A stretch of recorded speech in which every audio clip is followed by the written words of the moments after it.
The question was, if you could give advice to the person who raised you before you were born, what would that be? And she responded to be honest. And in the soul printout, he drew a heart, and below it wrote honesty. And they took turns back and forth, building, existing in reflection.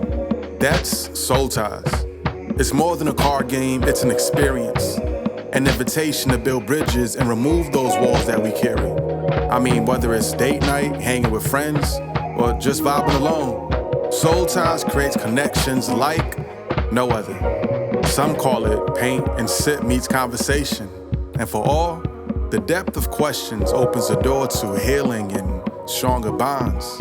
It's a colorful journey, and each card unlocks a new chapter. And the Soul Journey is a guided and interactive step into your story. It's the personal conversation that we all need.